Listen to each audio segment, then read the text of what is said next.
I'll just say a few things about myself. All right, so my name is Alieja Boruta Sadkowski. I'm an emeritus professor at this point, but I still work part-time.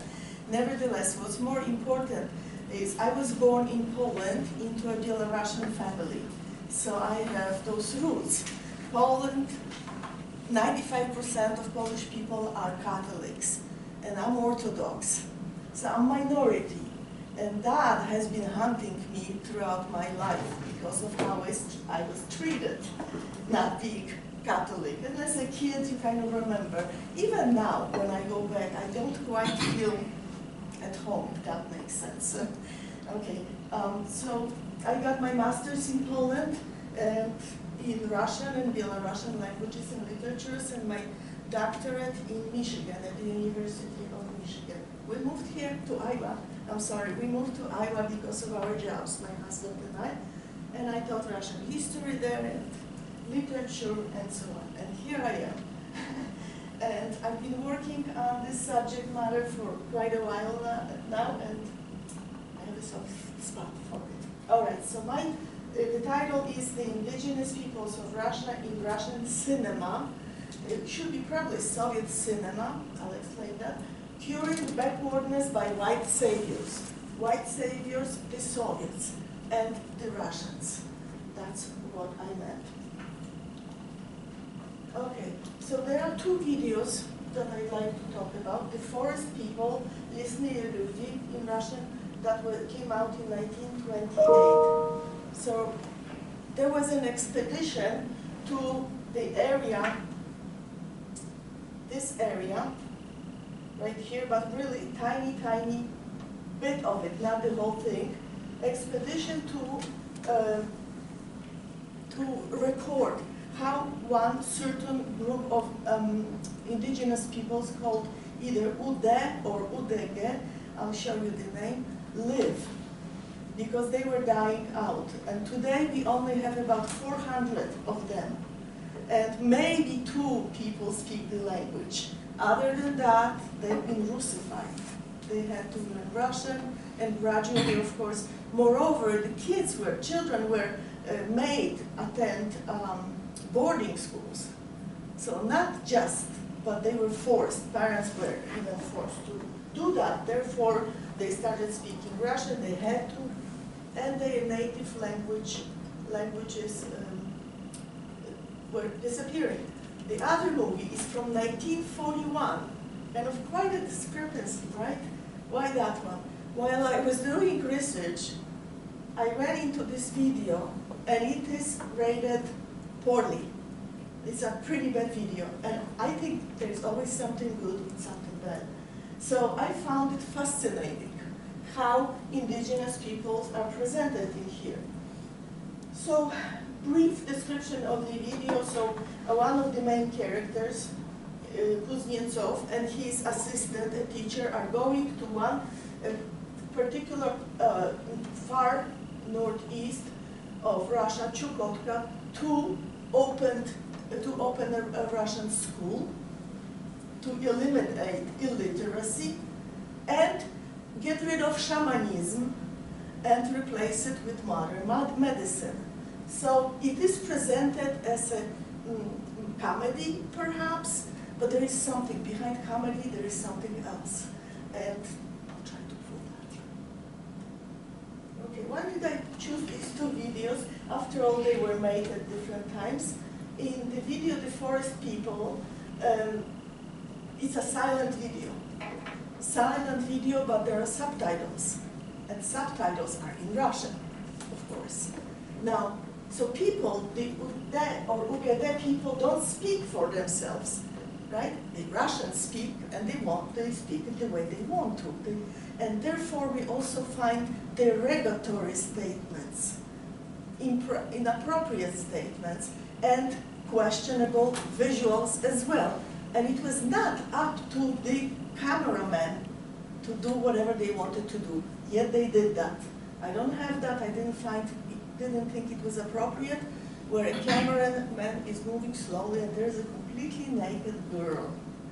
That could have been done perhaps some differently. Okay, all right. So as I said, kind of repetition of this, that throughout the entire video in the forest people, there are subtitles. We don't hear the language at all. Okay, now there are two versions of this film, movie, The Forest People. The original one and the updated form, which is very kind, very polite. They try to avoid all these obscenities that I would call. So this is taken from the polished version, and there is a narrator who talks. And so they are getting to this particular area where these people live, and they see an Ude person guy building little, like a tent. And they wonder what it is, and they make this very inappropriate joke. Those are like dog houses. You're building dog houses. And the Ude person apparently says, even though they don't say anything in their native language or Russian, they say this is not a dog house. This is a room for women giving birth. So one of these operators during this excursion says, oh, so she'll be in the tent, but her legs will be elsewhere. So we have this teeny tiny area, right? And so her legs would be in this part of Russia. Not very appropriate. Okay. What you see here, in fact, I'm going to read it. This is one of the reviews. A person who watched the video, and this is what this person said. Black and white film, and the format is not modern, but how far is modern cinema from such an emotional satisfaction? The distant Chukchi, right here, where those two individuals go and want to teach open school, and everything would be instructed in Russian. And how deeply the plotline of the film touched the soul. Wild customs, so she's praising for us, especially now in our ultra-modern times. There is something crystal clear in this wildness. The main characters are wonderful in their desire, the rigidity of primitive thinking inherent in the primitive people. And how joyful is every victory over the frozen, alienated consciences of the Chukchi. Yes, because we, the Soviets, did that. So we are the saviors. Everything is touching. And even there is a bit of propaganda in this film, so what, right? Why not? The film was a school for Chukchi of various clans. I really like the film. Will return it more than once. Well, I'm going to skip. Another review by someone who watched it was, I wonder what language they were speaking, or maybe the teacher knew their language. That's a good one. Exactly, right? Very sarcastic. Yes, how about the language? How about if we talk about the language? Seriously, apart from the shop where Tagrai in 1941 video has no money, but Kuznetsov buys him equipment for hunting, no Chukchi language is heard or mentioned, or even mentioned. But the Russian jokes are there, in Russian, and only in Russian. So this is a 1941 movie that is looked at as a comedy, but there is something behind it. So we have a doctor, and a school is going to be open, and hopefully the parents of the indigenous children are going to agree to send their kids to that Russian school. So here is a little joke. This guy Tagrai walks in, and the doctor says, listen to me, pal, how come nobody amongst you ever gets sick? Oh, they get sick, but they don't go to shaman, because they cures them, right? They don't go to the hospital. They go to shaman. Yes, to shaman. The doctor continues, do you have any pain? And the person answers, no, right now I have no pain, nothing hurts. And the doctor, okay, it happens. Again. And when was it the last time that you were sick? Long time ago. I forgot when I was sick last time. So you're healthy? The doctor is asking. Very healthy. I am a hunter. Then why did you come here? Except the text in Russian is, there are some words such as, why the hell did you come here? Really, and it's funny in Russian, of course. Translation is difficult. I brought you fur, like maybe fox fur or something. And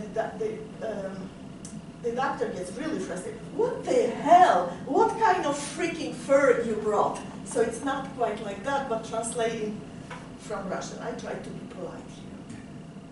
So here is the fur. Finally, the parents of the children agreed to send them to Russian school. So they are there, the doctor examines them, and he notices on this drawing, so to speak.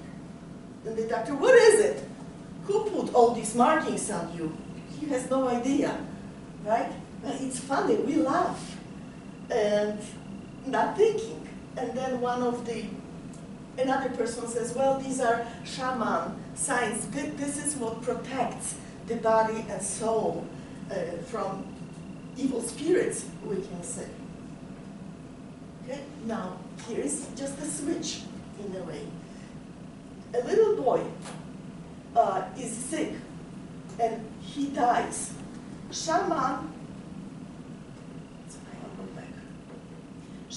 cannot help him, even though he tries. He talks the father of this little boy to go and kill 2 of his best dogs. Apparently, but he couldn't save it, so they run with the little boy to see the doctor. The boy dies. The doctor doesn't save him. And because it's their fault. They shouldn't have gone to shaman. Right? I am the white savior. So it's not clear yet clear what is meant here. The father of the boy, here he is, and he happens to find this book somewhere in his son's hand, maybe. It's not visible in the movie. And the book says the ABC book. Kind of propaganda, we can say, that no matter whether you're alive or dead, study Russian. That can be one interpretation, right?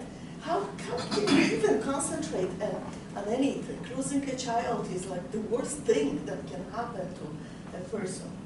But there is a little bit of that. And also they are not educated, so it's important that this has to enter their lives. So the elderly, kind of stepping back, they are not quite excited about sending their children to school. Okay. And one of them, and this is the person, is saying, when the elderly are asked if they would send their children to school, one of them answers. I left Russian, I transliterated, one should think, we should think, he says. He's saying the Russians would come and give us very little tobacco. They used us for the best fox fur, this indigenous person is saying. And moreover, they called us wolves. And we called them, those Russians, wolves. He speaks in broken Russian. And this is used to show, hey people, you need education, right? And the education will be provided to you in Russian and only in Russian. And see, yeah, how to speak? It's definitely behind it. I don't know how much time do I have? We're still good. Are you still good? Okay. All right, well, I don't want to, I still have quite 5 minutes. 5 minutes, okay, then I'm going to skip some things. All right, here we go. This is the original version of the movie, the Forest People, and I'll show you where is the updated version. So here we see only subtitles. The lower river, or in the sphere of Russian influence, shamanism is subjected to decomposition. It's actually falling apart thanks to our white saviors. We don't need that primitive stuff, right? And gradually, yurts lose their meaning as Ude, finally, right? You were waiting for Ude people who live in this tiny area in the Far East began living like Russians and settling on Earth. In other words, we finally see the process of civilization entering the lives of Udege. It's not a mistake, Udege or Ude people. And just some examples. That the door to the house or yurta is not locked, it's not closed with a key or anything, because it is kind of closed with some kind of post with a stick. Udege people trusted others, and if someone came and took something without asking, it's okay. They believed that that person would bring that thing back at one point. But there is also a message here, how primitive it is. Moreover, God's on guard.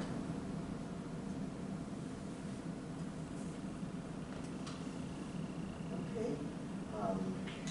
This is the updated version. We have a narrator who talks beautifully using wonderful tone, that in every settling, family lives according to their own lives. And the yurts are built of tree bark. Sorry, I'm zooming through it here. Okay. What else they did? They say that on the first day of the visit of that camp, this is from the clean version, are they say, in order to welcome them nicely, shaman performs, shamanism sounds redundant, but shamanism begins. And it begins with young people, young men first. They are getting ready for the main shaman. And here is the main shaman, comes out in his clothes, and he starts with certain elements of shamanism. I'm rushing here. But he also drinks, it's not vodka, it's spirit. And spirit is, that's how would you translate it? It's moonshine, that's for sure, but we call it pershak. The first glass that you get has proof that can kill you, you know? So he drinks that, and then he gets into this ecstasy, and then it gets higher and higher and higher. And he dances all night and doesn't get tired at all. That is. Also, shamanism in a way is used as entertainment. So here is a girl trying to pull one of the guys. They are not shamans, and they dance, they perform. Forgive me for this. Okay. This 1928 footage from the forest people, the earliest era ever of Siberian shaman, was shot on the eve of the Soviets' repression against religion. This shaman, whom you just saw, was shot. And Siberian shamanism has managed to survive centuries of conversions to Buddhism and Christianity, only to then encounter the brutal suppression of the Soviet regime. All right. How is shamanism described by some? Besides production, one must also try to identify the ideology. Cinematographers usually film shamans as awkward old men, rushing back and forth with some kind of frying pan, right? Or a tray in their hands. And the shaman's drum looks exactly like a huge frying pan. Lack of respect whatsoever, right? It's a drum, it's not a freaking frying pan. Come on. So We must strive, on the contrary, to reveal not only the external side of the rituals, but also the internal content. For this, one can use, for example, sketches of shamanic visions. Again, I know I have very little time. Okay, so here is a new house being built for women to, they can give birth in, and they don't have to give birth in dog houses anymore. I'm skipping, so maybe I hope you at least see some of my points. We white saviors, finally, you can give birth in real maternity rooms, not in some kind of stupid dog houses next to us. Again, example of how primitive. This guy is asking, who's this dude? Is he coming to see us? Ling, the father of Russian revolutions, is described.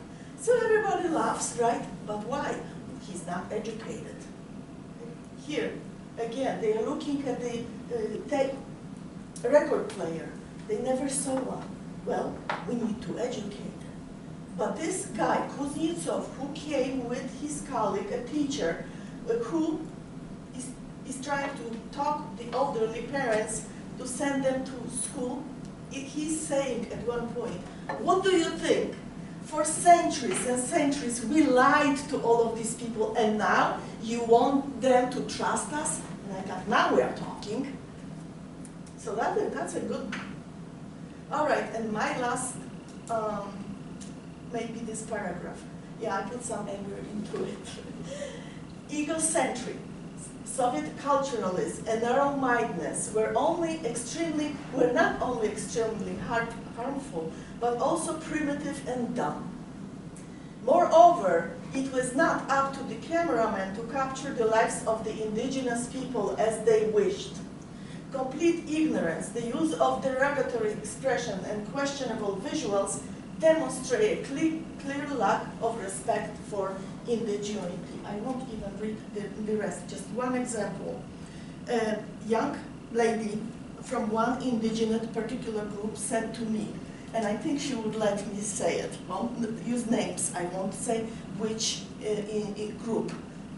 She said her mother said once to her, thank God you look different than us.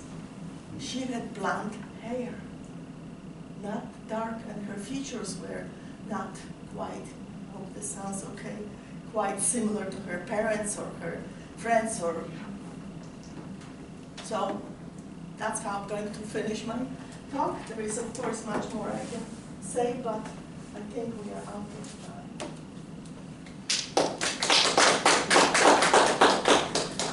I'll deal with that later, because I want to just pull it out. Okay. All right, questions? So was that last point you made about, because when I think of white saviors, just not having worked in this field much, about the white-black slavery, all that issue in the U.S., but it has to do with the features? Is that why the whites, the Soviets, are yes, the the white features, saviors? good question, exactly, exactly. Mm-hmm. And in fact, I wouldn't hesitate, but of course I have your experts, the subject matter. It's not quite safe for the people with different features in Russia, let's say in Moscow, larger cities. Well, needless to say, this is what's happening in the United States. A lot of it, right? Big time. I wonder where it came from. Now I'm being annoyed. Yes, so yes, totally. You're white, let's say, but if you have different features, if you look like literally a Jewish person, there are those stereotypes. If you have darker complexion, you won't be necessarily very safe in Russia. And here, unfortunately, this is skyrocketing. Poland is not that bad. It's not as bad yet, but it's getting pretty bad. There's a couple of things that, the first thing that I missed was this a propaganda film made by a Russian yes, filmmaker? It was a Russian, and yes, go ahead. And so the thing that I find interesting is, and I'm pretty much sure that this is the case in Poland, where you see this kind of propaganda against the country's indigenous people when they look at American Indians holding the same kind of hand drum. It's a much different, it's very much romanticized. I know that. You mean here? No, in Poland. In Poland. I know that in Czechoslovakia, I know in Germany they have summer things where Germans play Indian. And they do the same thing in France, they do the same thing in Poland. That's what I was referring to. There is a power festival in Poland. Yeah. Happening every year since 80s or 90s. Yeah, and so it's interesting that they will look at another indigenous people outside of the country with this romanticism, but then turn on their own indigenous people. Right, but there in Poland, you can find there is one city with a huge billboard, Poland for Poles. You see. But we're talking about something a little different. Something different. Okay. Yeah. Sorry. That's the same thing like English-only speakers, one national language. But what I'm saying is, yes, Poland for Poles, but yet we will have, but in Poland they will have powwows where people pretend that they're American Indians. Yes. And that's much different. I see what you're saying, sorry. The same in Russia, like, when it comes to indigenous people of Russia, Russians would always ask people like, what about America? What about American Indians? They were killed. They are not good. Something like that, but not talk about themselves. Yeah. Anything else? Other I questions? could add a lot. And but adding to I your don't have question, time. so it's not only about like features on the streets and stuff. It's not that racism you mentioned probably, but also like renting apartments, getting jobs. So you have in those ads, For sure. there is an indication only for Slavic people. Mhm. Yeah. And it's sad because we see that among young people, young generations, and there is a lot of that anger, not appreciation, absolutely not. There is no room for that, or respect, or being kind of humble. Forget it. There's this other dichotomy that sometimes happens. When you have people, we'll look at the white savior syndrome. When you have people that are removed from indigenous people, where they believe there are no indigenous people that live, let's say, on the East Coast, then they tend to be all pro and white savior. But when you have non-native people who are living next to native people who are on a reservation, then you see a lot of racism. And so there's that interesting dichotomy. Yes. When I was living on the reservation in Wyoming, there was at the hospital in Lander, Mortartown on the reservation, they did a sensitivity kind of thing, the doctors, because often families would come in and whole families would sleep in a waiting room because somebody was ill. And so they had this whole thing, and the doctor was talking about, oh, I drive home from the hospital and I see all these drunken Indians walking out of this bar. And I said, well, how come you don't see any of the white people that are drunk walking out that are also drunk? And so it's that kind of thing where it's very screen, and you see one thing, and yet you filter out the other thing, because there's lots of white guys, white cowboys that would come out of the bar drunk. I know, because I used to live there. Well, read people, white saviors, do some reading, do some homework. Yeah. Why? And then tell these things. Okay, because my blood is starting to boil. I'm not white, but these subject matters are very dear to my heart. So thank you for putting up with me. But we had some extra time because